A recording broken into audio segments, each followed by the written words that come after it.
Hi friends, welcome to Salem Padma சமையல்.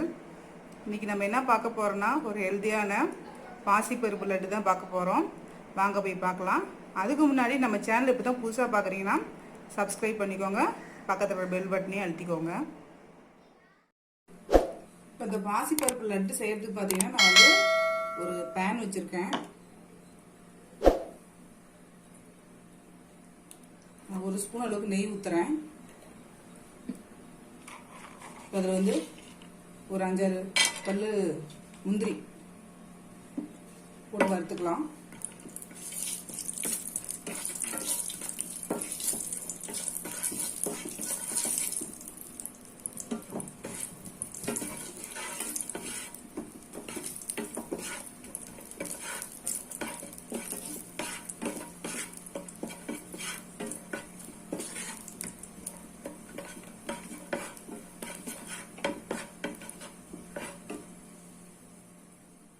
செவந்துருச்சு, எடுத்துடலாம்.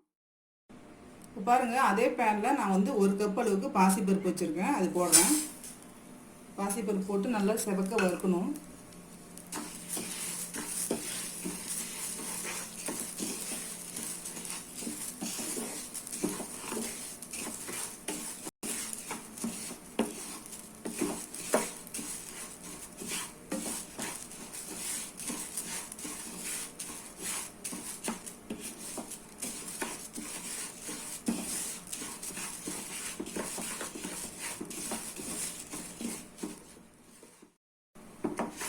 இந்த பாசிப்பருப்பு பார்த்தீங்கன்னா உடம்புக்கு ரொம்ப குளிர்ச்சின்னு சொல்லுவாங்க.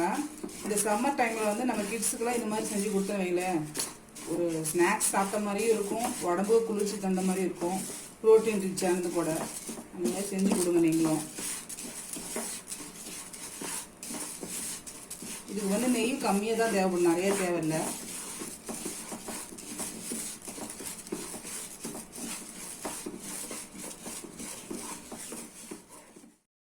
இப்போ பாருங்கள், பாசிப்பருப்பு வந்து நல்ல கலர் சேஞ்ச் ஆயிடுச்சு.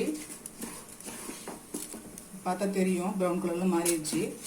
இப்போ வந்து 1/4 கப் அளவுக்கு நான் வந்து உடச்ச கடலை எடுத்து வச்சுருக்கேன். அதை போட்டுக்கலாம். இது போட்டு ஒரு மிக்ஸ் பண்ணி இறக்கிடலாம். ரொம்ப வறுக்க வேண்டியதுன்னா அது வறுத்த கடலை தான். அவ்வளோதாங்க, ஸ்டவ் ஆஃப் பண்ணிடுறேன். இது வந்து ஆற வச்சு நல்லா பொடி பண்ணி எடுத்துக்கலாம். இப்போ நம்ம இந்த லட்டுக்கு வந்து பாவு காய்ச்சணும். அது பார்த்திங்கன்னா நான் வந்து 1 கப் அளவுக்கு வெல்லத்தை இந்த மாதிரி நான் வந்து தண்ணி 1/2 கப்பு தண்ணி ஊற்றி இந்த மாதிரி கரைச்சி வச்சுருக்கேன். இது வடிகட்டிக்கலாம்.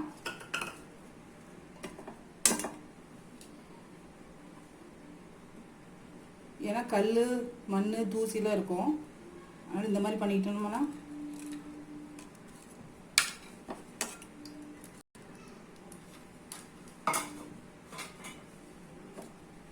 இப்போ இது வந்து நல்லா கொதிக்க வைக்கணும்.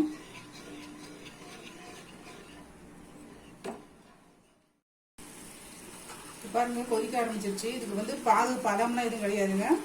இது கரைஞ்சி கொஞ்சம் திக்காகணும், அவ்வளோதான். நம்ம ஏற்கனவே தண்ணியில் கரைச்சிட்டோம், இதுக்கு மேலே திக் பண்ணணும், அவ்வளோதான். இப்போ நார்மலாக வந்து பார்த்திங்கன்னா பாசிப்பருப்பு லட்டுக்கு சர்க்கரை போடுவாங்க. இப்போ நான் வந்து வெல்லம் போடுறதுனால இன்னும் உடம்புக்கு கொஞ்சம் நல்லதுன்னு வச்சுக்கோங்களேன். ஒயிட் சுகர் சேர்த்தக்கூடாதுன்னு சொல்கிறாங்க. நம்ம ஒரு சில ஐட்டத்துக்கு இந்த மாதிரி வெல்லம் போட்டு செஞ்சோம்னா கிட்ஸு கொடுக்கும்போது உடம்பு நல்லா ஆரோக்கியமாக இருக்கும். அது இது வந்து பெண் குழந்தைங்களுக்கு செஞ்சு கொடுத்தீங்கன்னா ரொம்ப நல்லது. பாருங்க, திக்காயிட்டே வருது.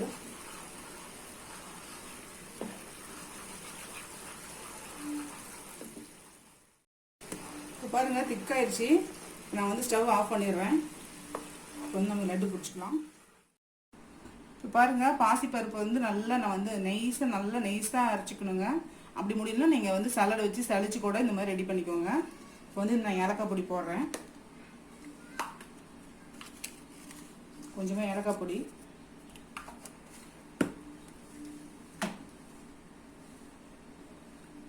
கொஞ்சமாக நெய் ஊற்றிக்கலாம். இப்போ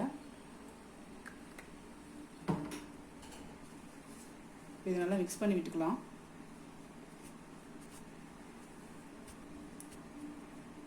இது சூடாக இருக்கும் போதே ஊற்றி கிண்டிக்கணும்.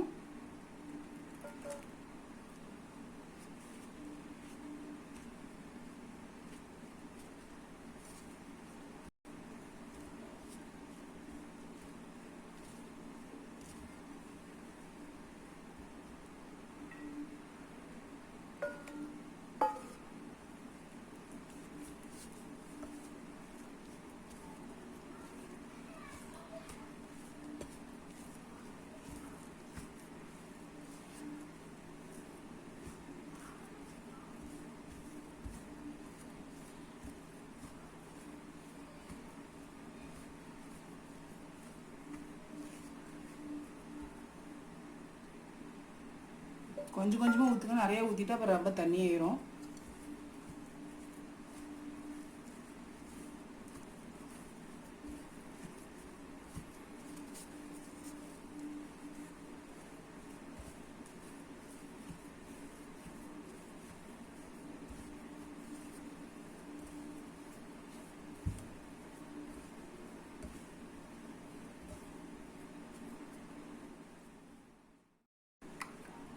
நான் இன்னொரு ஸ்பூன் நெய் ஊற்றிக்கிறேன். இது டோட்டலாக பார்த்தீங்கன்னா 3 ஸ்பூன் தான் நம்ம நெய் ஊற்றிருக்கோம். இதுக்கு நெய் அதிகமாக தேவைப்படாது. இப்போ நம்ம நார்மலாக சர்க்கரை போட்டோம்னா நெய் நிறைய குடிக்கும். இந்த முந்திரி பருப்பு போட்டுக்கலாம்.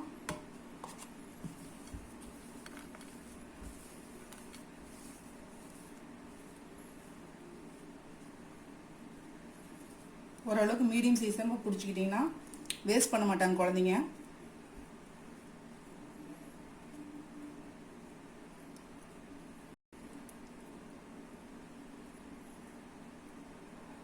அவ்வளோதாங்க, நம்ம பாசிப்பருப்பு லட்டு ரெடிங்க.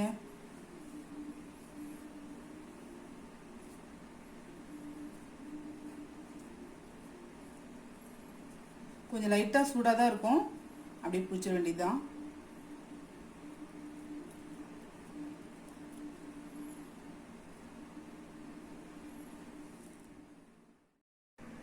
இப்போ பாருங்கள், நம்ம செஞ்ச பாசிப்பருப்பு லட்டு ரெடி ஆயிடுச்சுங்க.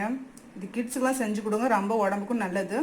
இந்த வீடியோ உங்களுக்கு பிடிச்சிருந்தாக்கா லைக் பண்ணுங்கள், ஷேர் பண்ணுங்கள், கமெண்ட் பண்ணுங்கள்.